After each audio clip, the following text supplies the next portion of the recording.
আসসালামু আলাইকুম, hello viewers. ABS TechZone থেকে আপনাদের সবাইকে স্বাগতম জানাচ্ছি। আমি আবু বকর সিদ্দিক আলিফ। গত ভিডিও ক্লাসে আমরা রিলেশনাল অপারেটর নিয়ে আলোচনা করেছিলাম এবং দেখেছিলাম যে কিভাবে এই রিলেশনাল অপারেটরগুলো ব্যবহার করতে হয়। আজকের ক্লাসে আমরা এই রিলেশনাল অপারেটর ব্যবহারের মাধ্যমে এমন একটা প্রোগ্রাম তৈরি করব যেটার মাধ্যমে পরীক্ষার ফলাফলের গ্রেড নির্ণয় করা যায়। অর্থাৎ আমাদের প্রোগ্রামে ইউজার তার পরীক্ষার মার্কস দিয়ে দিবে এবং সেই মার্কসের উপর তার গ্রেড কি আসতেছে সেটা আমাদের প্রোগ্রাম বের করে দিবে। তো চলুন সেই জন্য আমরা চলে যাই আমাদের কোড ব্লকসে। তো আমরা চলে আসলাম আমাদের কোড ব্লকসে। এখানে আমি সর্বপ্রথম ফ্লোট টাইপের মার্কস নামক একটা ভেরিয়েবল নিয়ে নিচ্ছি। এই মার্কস নামক ভেরিয়েবলের ভিতরে ইউজার আমাদেরকে মার্ক দিবে এবং এই মার্কস ভেরিয়েবলের ডাটা টাইপটা ফ্লোট রেখেছি কারণ পরীক্ষার মার্কস অনেক ক্ষেত্রে দশমিক আকারে আসে, যেমন 77.5, 78.5 ইত্যাদি। এখন ইউজার আমাদেরকে এই মার্কস ভেরিয়েবলের ভিতরে সংখ্যাটা দিবে, সেই জন্য আমরা প্রথমে প্রিন্টএফ ফাংশন কল করতেছি এবং প্রিন্টএফের ভিতরে ইউজারকে বলে দিব ইন্টার ইউর মার্কস এবং ইউজারের কাছ থেকে সেই সংখ্যাটা নেওয়ার জন্য স্ক্যানএফ ফাংশনের ভিতরে মার্কস ভেরিয়েবলটাকে রেখে দিচ্ছি। এখন আমরা এই মার্কস ভেরিয়েবলের উপর কন্ডিশন অ্যাপ্লাই করব, সেই জন্য এখানে লিখছি ইফ যদি মার্কস বড় হয় 80 থেকে তাহলে এটা প্রিন্ট করবে প্রিন্টএফ এ প্লাস।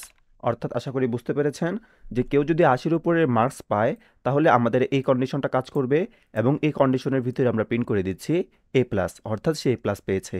এই সেম বিষয়টাই আমি এখানে আরেকবার কপি করে নিচ্ছি, আরেকবার কপি করে নিয়ে নিচে পেস্ট করে দিচ্ছি এবং এখানে বলে দিচ্ছি যে কেউ যদি 70-এর উপরে পায় তাহলে তার গ্রেড আসবে এ।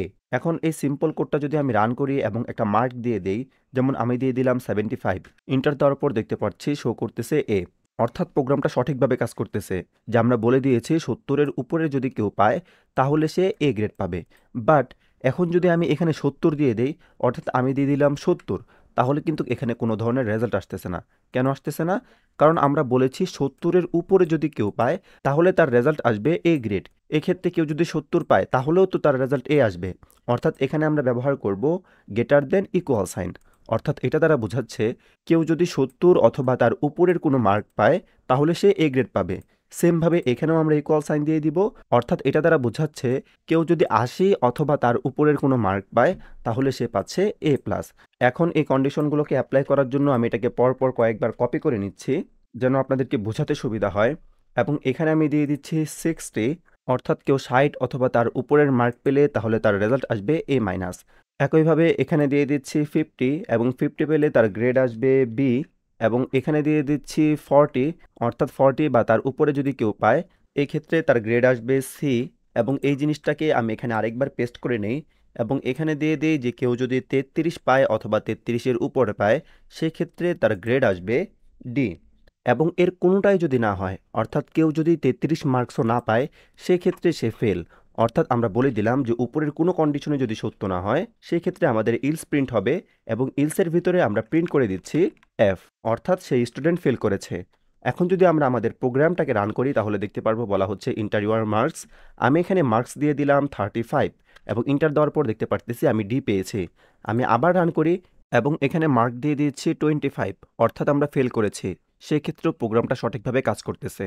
এইতটুকু দেখে মনে হচ্ছে যে আমাদের প্রোগ্রামে কোনো ধরনের ইরর নাই, কিন্তু আমরা যদি ভালোভাবে খেয়াল করি তাহলে দেখব আমাদের প্রোগ্রামে ইরর আছে।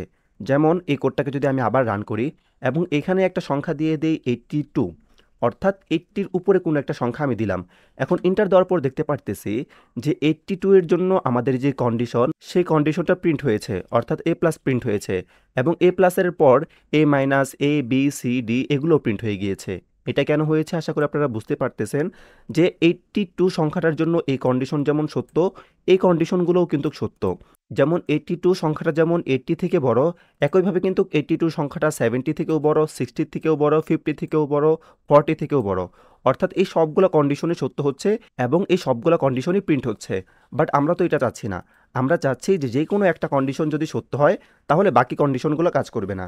সেজন্য আমরা কি করব, এই প্রথম কন্ডিশনটা বাদ দিয়ে বাকি সবগুলোকেই ইলস ইফ করে দিব। আমি একে একে সবগুলোকেই ইলস ইফ করে দিচ্ছি। জাস্ট তাহলে কি হবে, আমাদের এই প্রোগ্রামে যখন একটা ইফ কাজ করবে তখন এই ইলস ইফের ভিতরে থাকা ইফগুলো ইলস হিসেবে কাউন্ট হবে। আশা করি এখন বুঝতে পেরেছেন যে বিষয়টা কি করা হলো। এখন যদি আমরা আমাদের প্রোগ্রামটাকে রান করি এবং যে কোনো সংখ্যা দেই, অর্থাৎ 82 দিলাম, তাহলে দেখতে পারবো শুধুমাত্র এই প্লাসটা এসেছে, অন্য প্রোগ্রাম কাজ করতেছে না। এবং এখন যদি আবার রান করি এবং অন্য একটা সংখ্যা দেই 65, তাহলে দেখতে পারবো শুধুমাত্র এই মাইনাসটাই আসতেছে। কারণ কি? কারণ 65 এর জন্য এই কন্ডিশনটা সত্য এবং এর আগের যেই দুইটা কন্ডিশন, এই দুইটা কন্ডিশন 65 এর জন্য সত্য না, সেই জন্য এই দুইটা কন্ডিশন কাজ করে নাই। এবং 65 যখন কাজ করলো, সেই ক্ষেত্রে 65 এর নিচের যে ইফগুলো আছে সবগুলো ইলস ইফ, অর্থাৎ বাকি ইফগুলো ইলসের আন্ডারে চলে গেল। এখন কি তাহলে আমাদের প্রোগ্রামের সকল ইরর সমাধান হয়ে গিয়েছে? না, এখনও আমাদের প্রোগ্রামে ইরর আছে। কেমন ইরর আছে সেটা আমরা আস্তে আস্তে দেখব এবং সমাধান করব।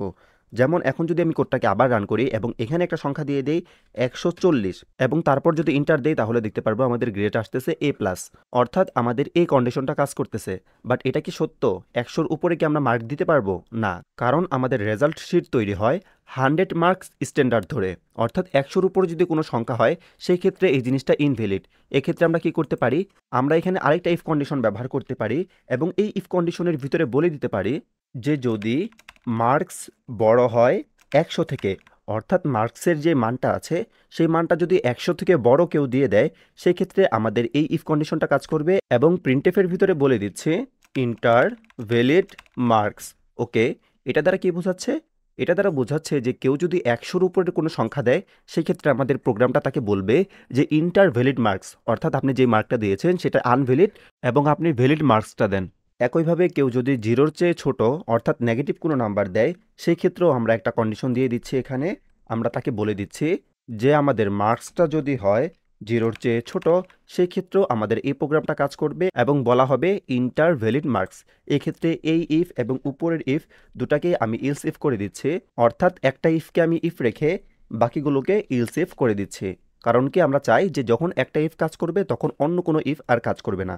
এখন যদি আমরা আমাদের প্রোগ্রামটাকে রান করি এবং একটা ইনভ্যালিড নাম্বার দেই, যেমন আমি দিয়ে দিচ্ছি -45, সেক্ষেত্রে ইন্টার দেওয়ার পর দেখতে পারতেছি বলা হচ্ছে ইন্টার ভ্যালিড মার্কস, অর্থাৎ ইউজারকে বলে দেওয়া হচ্ছে যে আপনি যে মার্কটা দিয়েছেন সেটা ভ্যালিড কোনো মার্ক নয়। একইভাবে আমি যদি বড় কোনো নাম্বার দেই, অর্থাৎ আমি দিয়ে দিলাম 165, সেক্ষেত্রেও লেখা আসতেছে ইন্টার ভ্যালিড মার্কস, অর্থাৎ আপনি যে মার্কটা দিয়েছেন সেটা ভ্যালিড নয়। আশা করি বুঝতে পেরেছেন যে এখানে কি কাজটা করা হলো।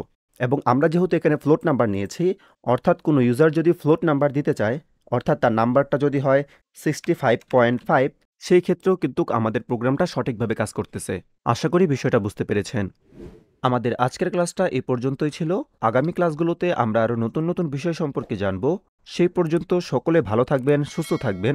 সকলকে নেক্সট ক্লাস দেখার আমন্ত্রণ জানিয়ে আজকে এখানেই শেষ করছি। আল্লাহ হাফেজ।